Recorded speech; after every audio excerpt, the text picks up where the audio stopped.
मेरा नाम है मुकेश कुमार।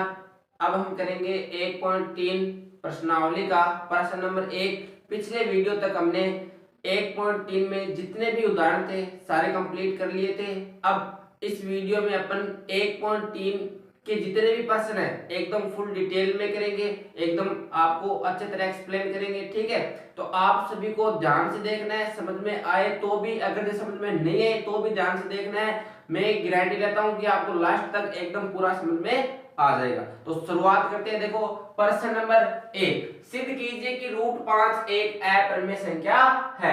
ऐसा प्रश्न हमने पिछले उदाहरण में किया था, तो सेम टू सेम उसमें था उदाहरण √3 को एक अपरिमेय संख्या सिद्ध करना, और इसमें है √5 को एक अपरिमेय संख्या सिद्ध करना। तो मैंने उसमें आपको बताया था, चाहे √5 पूछे, चाहे √7 पूछे, चाहे √11 पूछे, कुछ भी पूछे आपसे। जैसे √2 का तो हमने सिद्ध करके देखा था पिछले वीडियो में। अब इसमें आपको √5 पूछे, चाहे तो √5 पूछे, चाहे √2 पूछे, चाहे √7 पूछे, कुछ भी पूछे आपसे, जो करने का तरीका है इस प्रश्न को वो एक ही तरीका है। आपको क्या तरीका बताया था मैंने तरीका बताया था कि सबसे पहले इसमें आपको जो भी रूट में संख्या दे उसको अपने को क्या करना पड़ेगा, मानना पड़ेगा। तो सबसे पहले अपन मानेंगे, क्या मानेंगे, माना कि √5 एक परिमेय संख्या है। अब हमें पता है कि √5 क्या है, एक अपरिमेय संख्या है, लेकिन इसको अपन मानेंगे पहले कि √5 अपने पास में क्या है, एक परिमेय संख्या है। उसके बाद में इसको वापिस अपोजिट इसके साबित कर देंगे कि √5 एक अपरिमेय संख्या है। तो ऐसे प्रश्न आएंगे ना, उसमें सबसे पहले अपने को मानना ही पड़ेगा रूट वाले संख्या को। कोई माना कि √5 एक क्या है, परिमेय संख्या। अगर जो हमने √5 को एक परिमेय संख्या माना है, तो आपको पता होना चाहिए कि परिमेय संख्या में क्या गुण होते हैं। तो परिमेय संख्या होती है वो p बटा q के रूप की होती है, और q बराबर में क्या नहीं होता, 0। और जो HCF होता है किसका, p और q का, वो सदैव किसके बराबर आता है, 1 के बराबर आता है। ठीक है, तो ये चार गुण जिसमें होते हैं भाई, एक तो p बटा q के रूप की होनी चाहिए, एक q बराबर में क्या नहीं होना चाहिए, 0 नहीं होना चाहिए, और एक जो HCF है p और q का, वो किसके बराबर आना चाहिए, 1 के बराबर आना चाहिए। तो ये जो तीन गुण है अगर से किसी संख्या में हो तो वो अपने पास में क्या होती है, एक परिमेय संख्या होती है। तो यहाँ पे अपने पास में √5 है, तो √5 में अगर ये इनमें ये तीनों गुण पाए जाते हैं √5 में, तब तो अपने पास में ये परिमेय संख्या हो जाएगी। अब पितु ये क्या हो जाएगी, अपरिमेय संख्या हो जाएगी। ठीक है, तो अभी देखो स्टार्ट करें। अब इसके बटा में कुछ नहीं, इसका मतलब क्या है, 1, और बराबर का निशान होता है तो अपन तिरछा गुणा करते हैं। तो √5 को किससे गुणा करेंगे, q से, तो यहाँ पे हो जाएगा √5 और यहाँ पे हो जाएगा q। बराबर का निशान, तो बराबर का निशान लगा दो, और p को किससे गुणा करेंगे, 1 से, तो यहाँ पे हो जाएगा p। अब उसके बाद में अपन क्या करेंगे, रूट अपने को हटाना पड़ेगा, तो अपन दोनों तरफ क्या कर देंगे, वर्ग करने पर। तो यहाँ पे करेंगे दोनों तरफ वर्ग करने पर। तो यहाँ पे मैं लिख रहा हूं दोनों तरफ वर्ग करने पर। वर्ग करेंगे यानी √5 q बराबर में अपने पास में है p, इसके ऊपर भी क्या लग जाएगा, स्क्वायर, और इसके ऊपर भी क्या लग जाएगा, स्क्वायर। वर्ग का मतलब है कि दोनों तरफ स्क्वायर लग जाएगा। ठीक है, तो इसके स्क्वायर से इसका तो रूट कैंसिल हो जाएगा, तो यहाँ पे निकल जाएगा 5, और इस q के ऊपर क्या लग जाएगी, स्क्वायर, और बराबर में अपने पास में क्या है, p स्क्वायर। अब अपने को पता है कि 5 अपने पास में गुणा में उस तरफ जाएगा तो भाग में, तो अपन कह सकते हैं कि q बराबर में क्या हो जाएगा, q बराबर में p स्क्वायर बटा में 5। अब अपने को पता है कि p स्क्वायर 5 से क्या है, विभाज्य, वह बात अपने को यहाँ पे लिखनी पड़ेगी।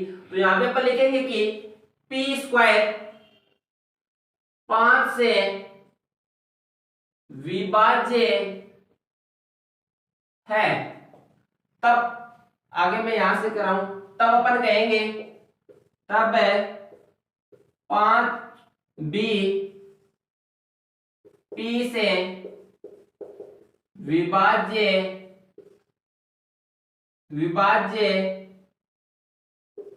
होगा। देखो ये बात आपको ध्यान से समझनी है। मैंने यहाँ पे दो लाइन लिखी है, एक तो क्या लिखी है कि पी स्क्वायर 5 से विभाज्य, तब 5 में पी से क्या होगा, विभाज्य होगा। तो देखो मैंने यहाँ पे क्यों बात लिखी है आपको बता, जैसे मैंने यहाँ पे लिख रहा हूँ कि 5 का वर्ग, मैंने लिख दिया कि 5 का जो वर्ग है भाई, ये 5 का वर्ग है और बट्टा में क्या है 5। अब ये 5 इससे विभाज्य, इसके वर्ग से भी। अब मैं यहाँ पे ऐसे लिख सकता हूं तो क्या 5 5 से भी विभाज्य, इसका वर्ग हटा देंगे भाई, ये इसके भी भाग में, तो कायदे से इसके भी भाग में ना स्क्वायर हटाने के बाद में, वही तो मैंने यहाँ पे बात लिखी है भाई, अगर स्क्वायर है तो भी 5 भाग में है, अगर यहाँ से स्क्वायर हटा देते तो भी 5 इसके क्या भाग में है। तो ये मैंने यहाँ पे बात बताई है। अब देखो आगे अपन क्या कहेंगे, उसके बाद मैंने कहा था कि इतना करने के बाद में आपको यहाँ पे लिखना है P और यहाँ पे लिखना है R। ये दो बातें मैंने आपको बताई थी कि इतना काम करने के बाद में प्रत्येक प्रश्न में जो करने का तरीका है वो सेम टू सेम ही रहेगा, ठीक है। उसके बाद में आपको क्या करना है, यहाँ पे मानना है P और यहाँ पे लेंगे R, और R के साथ किसको लिखेंगे, जो रूट में है। तो रूट में अपने पास में कौन है 5, तो यहाँ पे लिख देंगे 5। इतना करने के बाद में अपन करेंगे दोनों तरफ है वर्ग, तो यहाँ पे करते हैं दोनों तरफ वर्ग करने पर, दोनों तरफ वर्ग करने पर, वर्ग करेंगे तो यहाँ पे P के ऊपर भी क्या लग जाएगी स्क्वायर, और 5R के ऊपर भी क्या लग जाएगी स्क्वायर। तो यहाँ पे क्या हो जाएगी P स्क्वायर बराबर में यहाँ पे 5 का वर्ग हो जाएगा 25 और R का क्या हो जाएगा R स्क्वायर। अब आप ध्यान से देखो तो अपने पास में P स्क्वायर का मान है, मान लो ये समीकरण नंबर अपने पास में 1 है, तो भाई P स्क्वायर का मान अपने पास में क्या है कि P स्क्वायर बराबर है 5Q स्क्वायर। भाई यहाँ पे बराबर का निशान है तो कायदे से ये दोनों बराबर हो गए ना, तो P स्क्वायर की जगह पर ये चीज रख सकते हैं 5Q स्क्वायर, क्यों, क्योंकि बीच में किसका निशान है, बराबर का निशान है। तो यहाँ पे कहेंगे कि P स्क्वायर का मान अपने पास में क्या है 5Q स्क्वायर, तो यहाँ पे लिख देंगे 5Q स्क्वायर बराबर में 25R स्क्वायर। ये हमने कहां से लिखा है, समीकरण नंबर 1 से, तो यहाँ पे लिख देंगे समीकरण नंबर 1। ये हमने काम किया समीकरण नंबर 1 से।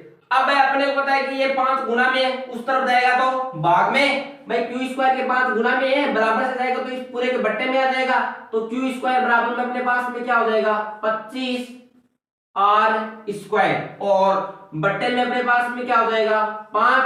अब ये कट रहा है, एक पंजो पंजो और यहाँ पे 5 5 कितने हो गए 25। अब अपने पास में Q स्क्वायर बराबर में क्या आ गया 5R स्क्वायर। अब ये 5 गुणा में है, इस तरफ आएगा तो भाग में, तो अपने पास में क्या हो जाएगा Q स्क्वायर बट्टे में 5 और बराबर में क्या हो गया R स्क्वायर। वही जो बात हमने यहाँ पे लिखी थी वही सेम टू सेम बात अपने यहाँ पे लिखेंगे। क्या लिखेंगे, मैं यहाँ पे आपको लिख के बताता हूँ क्या लिखेंगे कि अपन कह देंगे Q स्क्वायर 5 से विभाज्य, तब Q भी किससे विभाज्य होगा 5 से विभाज्य होगा। जो बात मैंने P स्क्वायर के लिए लिखी थी वही सेम टू सेम बात अपन यहाँ पे लिखेंगे। क्या लिखेंगे कि Q स्क्वायर 5 से विभाज्य है, तब Q भी 5 से विभाज्य होगा। अब देखो एक बात जो जबरदस्त बताने वाली है वो अभी आई यहाँ पे, तो अपन यहाँ पे क्या कह सकते हैं कि P भी 5 से विभाज्य है। ये देखो यहाँ पे मैंने एक बात लिखी है, क्या लिखी है ध्यान से आपको नोटिस कीजिए कि 5 भी P से विभाज्य है, और मैंने यहाँ पे लिखी है और Q भी अपने पास में किस विभाज्य 5 से। ध्यान से देखो इस लाइन को आप कि P भी 5 से विभाज्य है और Q भी 5 से विभाज्य है, दोनों 5 से विभाज्य है, मतलब P और Q में क्या कॉमन निकला है भाई, P और Q में कॉमन क्या है भाई, P भी 5 से विभाज्य है और Q भी 5 से विभाज्य है, तो कायदे से इन दोनों का HCF कितना आ गया अपने पास में P और Q का, भाई P और Q अपने पास में, P और Q इनका तो HCF है, P और Q का तो HCF है। P भी 5 से विभाज्य है और Q भी किससे विभाज्य है 5 से, तो कायदे से 5 इसमें भी आ रहा है 5 इसमें भी आ रहा है, और HCF में हमने यही तो सीखा है कि जो कॉमन होता है वही अपने पास में क्या होता है HCF होता है, तो कायदे कानून से इसके अंदर HCF कौन हो गया 5। लेकिन परिमेय संख्या क्या कहती है, परिमेय संख्या कहती है कि HCF कितना होना चाहिए अपने पास में 1, लेकिन यहाँ पे कितना आ रहा है 5, मतलब है परिमेय संख्या के नियम के विरुद्ध काम कर रहा है ये। तो भाई कायदे से परिमेय संख्या क्या कहती है कि तो HCF वो कितना आना चाहिए 1, लेकिन यहाँ पे HCF कितना आ रहा है 5, तो ये परिमेय संख्या के नियम का पालन थोड़ी कर रहा है। तो पालन नहीं करे तो अपन क्या कहेंगे कि अतः, तो यहां पे अपन कहेंगे कि अतः है हमारी अवधारणा, अवधारणा विरोधाभास, यहां पे अवधारणा है हमारी अवधारणा विरोधाभास, विरोधाभास प्रकट होती है। अतः हमारी अवधारणा क्या होती है, विरोधाभास प्रकट होती है। विरोधाभास का क्या मतलब है कि जो भी हमने यहाँ पे एक काम किया है वो सारा का सारा क्या होता है, अपोजिट साबित होता है।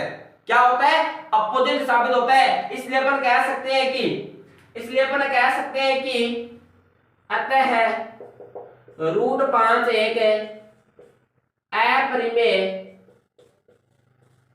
अपरिमेय संख्या है।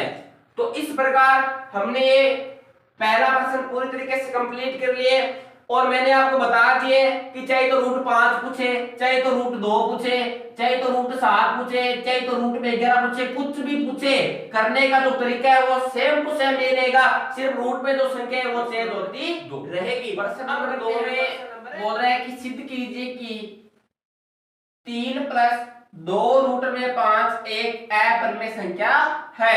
तो आपको मैंने बता दिया है कि जो भी सिद्ध करने वाले प्रश्न हो अपरिमेय संख्या वाले, सबसे पहले उसको अपने को क्या करना पड़ेगा, मानना पड़ेगा। तो यहाँ पे वही सेम टू सेम काम करना है। तो अपन क्या लिखेंगे, हल।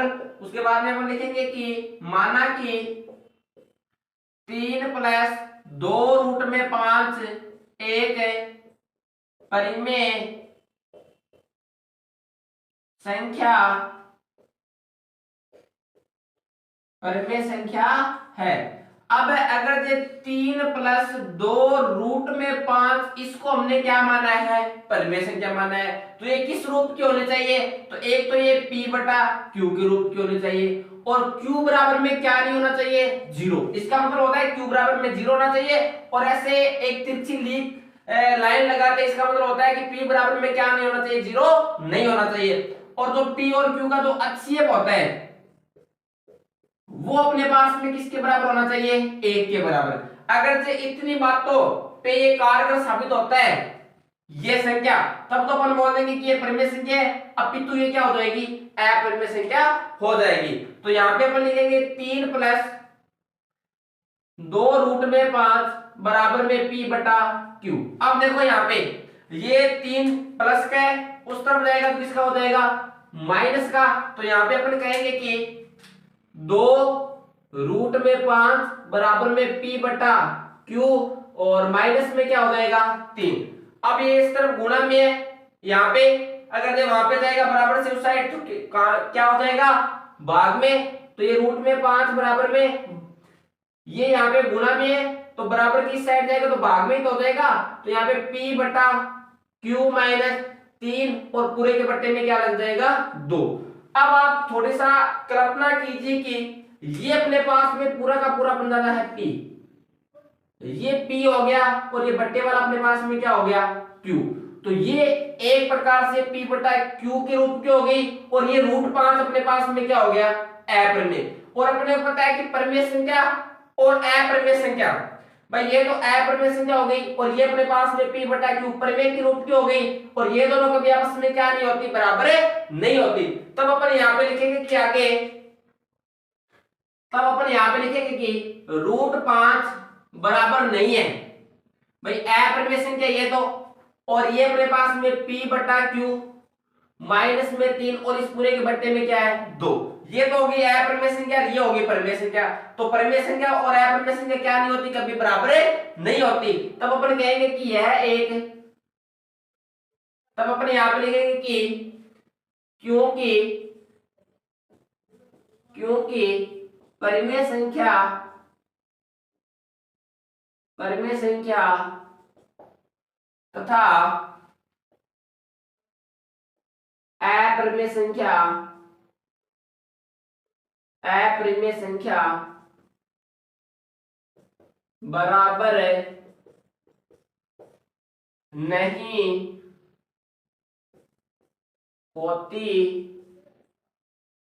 है, आगे वाला मैं यहाँ पे लिख रहा हूं, अतः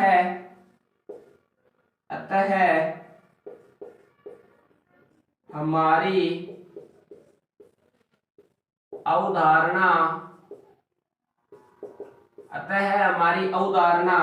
विरोधाभास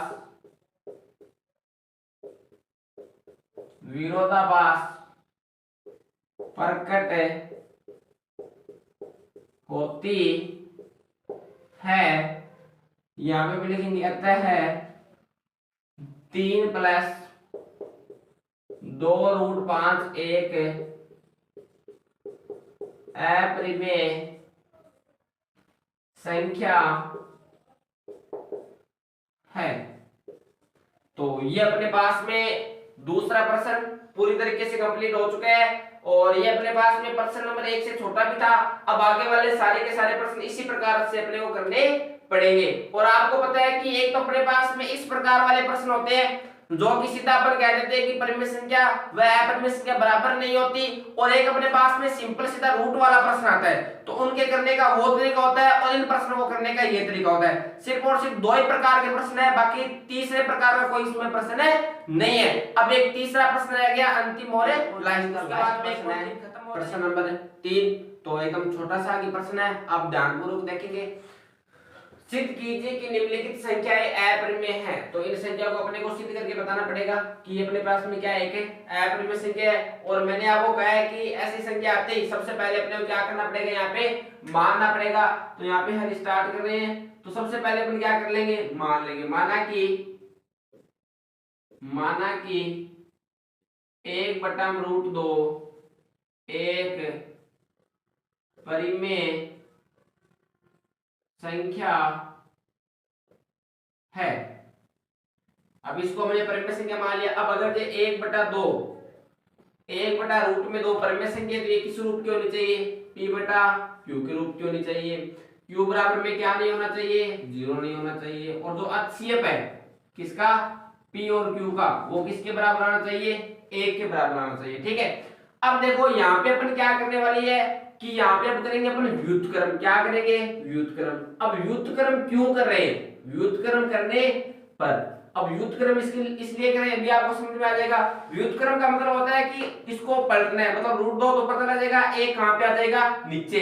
और यहाँ पे q कहां चला जाएगा, ऊपर, और p कहां आ जाएगा, नीचे। यानी यहाँ पे हो जाएगा √2 तो ऊपर चला जाएगा और 1 कहां पे आ जाएगा, नीचे। और बराबर में q कहां चला जाएगा, ऊपर, और p अपने पास में कहां आ जाएगा, नीचे। तो ये क्या हो गया, √2/1। अब चाहे बट्टा में 1 चाहिए लगाओ, चाहे मत लगाओ, तो इसको मैं यहां से मिटा देता हूं। तो ये √2 तो अपने पास में अपने को पता है कि ये अपने पास में क्या है, अपरिमेय संख्या है। और ये किस रूप की हो गई, बट्टे के रूप की हो गई। तो ये तो अपने पास में परिमेय संख्या हो गई और ये अपने पास में क्या हो गई, अपरिमेय संख्या। तो अपन लिखेंगे यहाँ पे कि √2 बराबर q/p। ये बराबर नहीं है, क्यों नहीं है, क्योंकि √2 तो एक अपरिमेय संख्या है, ये क्या अपने पास में परिमेय संख्या है। तो यहां पे लिखेंगे क्योंकि परिमेय संख्या तथा अपरिमेय संख्या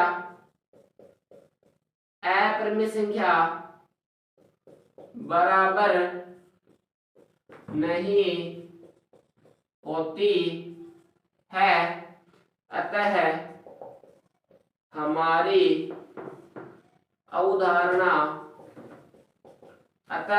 अवधारणा विरोधाभास प्रकट होती है। अतः अपन क्या कह सकते हैं कि 1/√2 एक अपरिमेय संख्या है। तो सेम टू सेम ऐसा ये प्रश्न है और सेम टू सेम इसके जैसे ही ये प्रश्न है। तो सबसे पहले हमने इसको मान लिया कि ये अपने पास में क्या है, परिमेय संख्या है। अब अगर ये परिमेय संख्या तो किस रूप की होनी चाहिए, p/q के रूप की होनी चाहिए। और q बराबर में क्या नहीं होना चाहिए, 0 नहीं होना चाहिए। और जो इसका HCF है p और q का, वो किसके बराबर होना चाहिए, 1 के बराबर। उसके बाद में हमने क्या कर दिया, इसका व्युत्क्रम कर दिया। तो व्युत्क्रम करने पर रूट 2 ऊपर चला गया और a कहां गया, नीचे, और q ऊपर चला गया और p कहां गया, नीचे। अब चाहे बट्टे में चाहिए 1 लगाओ चाहे मत लगाओ। तो यहाँ पे तो आ गया रूट 2, यहाँ पे हो गया q बट्टे में p। एक प्रकार से देखा तो ये बट्टे के रूप की है और ये अपने पास में रूट वाली है। और अपने को पता है कि ये तो अपने पास में अपरिमेय संख्या हो गई और ये अपने पास में क्या हो गई, परिमेय संख्या। और अपने को पता है कि अपरिमेय संख्या और परिमेय संख्या क्या नहीं होती, कभी बराबर नहीं होती। तब बोलने कहता है हमारी जो अवधारणा है वो क्या हो गई, विरोधाभास प्रकट हो गई। अतः 1 बटे में रूट 2 अपने पास में क्या हो जाएगा, एक अपरिमेय संख्या है। अब करते हैं अगला पॉइंट, दूसरा पॉइंट। इसमें भी सेम टू सेम अपने को इसको मानना पड़ेगा। तो यहाँ पे लिखेंगे माना कि 7 रूट 5 एक परिमेय संख्या है। अब अगर ये 7 रूट 5 एक हमने परिमेय संख्या मानी है तो ये किस रूप की होनी चाहिए, p बटा q के रूप की होनी चाहिए। और q बराबर में क्या नहीं होना चाहिए, 0 नहीं होना चाहिए। और जो इसका HCF है किसका, p और q का, वो किसके बराबर आना चाहिए, 1 के बराबर आना चाहिए। ठीक है। अब देखो यहाँ पे आप 7 रूट में 5 बराबर में p बटा में q। अब ये 7 गुना में उस तरफ जाएगा तो भाग में, तो रूट 5 बराबर में p बटा यहाँ पे हो जाएगा 7 है q। क्यों, क्योंकि ये 7 गुना में उस तरफ जाएगा तो भाग में। अब आप ध्यान से देखो, रूट 5 अपने पास में एक अपरिमेय संख्या है और ये अपने पास में क्या है, परिमेय संख्या। तब यहाँ पे अपन कह देंगे कि रूट 5 बराबर नहीं है किसके, p बटा 7 है q। क्यों, क्योंकि ये तो अपने पास में अपरिमेय संख्या है, ये अपने पास में परिमेय संख्या है। क्योंकि हम आप यहाँ पे लिखेंगे कि क्योंकि परिमेय संख्या तथा अपरिमेय संख्या बराबर नहीं होती। तब अपन यहाँ पे लिखेंगे क्योंकि परिमेय संख्या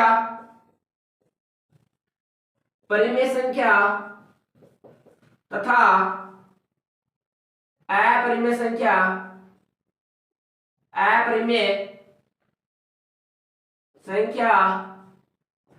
बराबर नहीं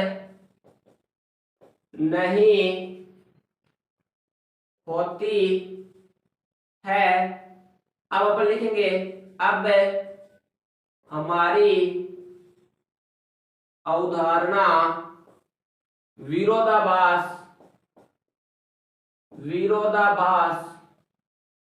प्रकट होती है।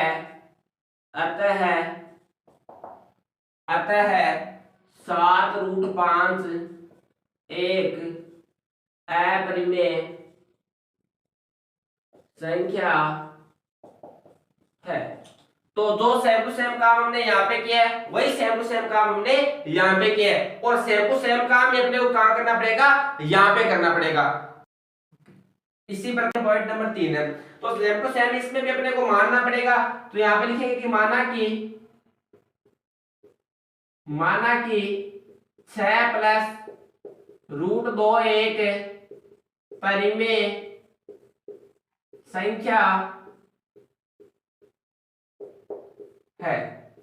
अब अगर 6 प्लस रूट 2 एक परिमेय संख्या तो किस रूप की होनी चाहिए, p बटा q के रूप की होनी चाहिए। और q बराबर में क्या नहीं होना चाहिए, 0 नहीं होना चाहिए। और इसका जो HCF है किसका, p और q का, वो किसके बराबर आना चाहिए, 1 के बराबर आना चाहिए।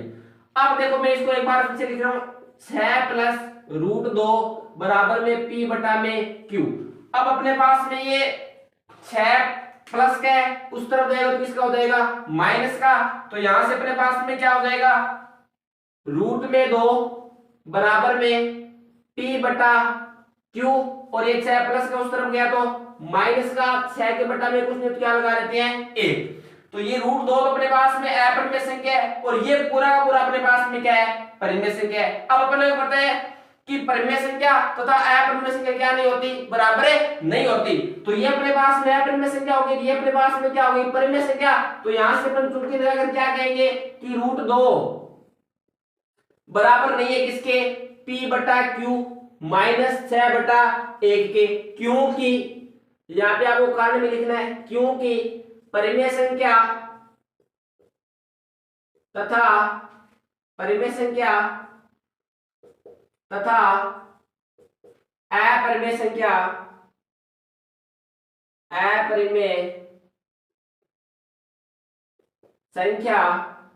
बराबर नहीं होती है। अब अपन कहेंगे हमारी अवधारणा,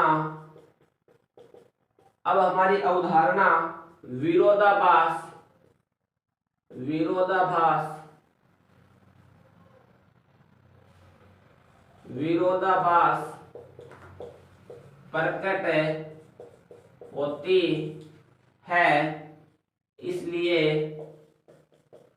इसलिए 6+√2 एक अपरिमेय संख्या है। तो जैसे हमने एक नंबर पॉइंट किया था, 2 नंबर पॉइंट किया था, 3 नंबर, सारे के सारे पॉइंट एक ही प्रकार के हैं। और इसे जो पहले वाला प्रश्न आया था, प्रश्न नंबर 2, वो भी इसी की तरह है। ठीक है, तो हमने 1.3 पूरी तरीके से कंप्लीट कर लिया है। अब अगले वीडियो पर अपन करेंगे 1.4। अब अगले वीडियो में अपन 1.4 एक ही वीडियो में पूरी प्रश्नावली खत्म कर देंगे। ठीक है, तो मिलते हैं अगले वीडियो में। धन्यवाद।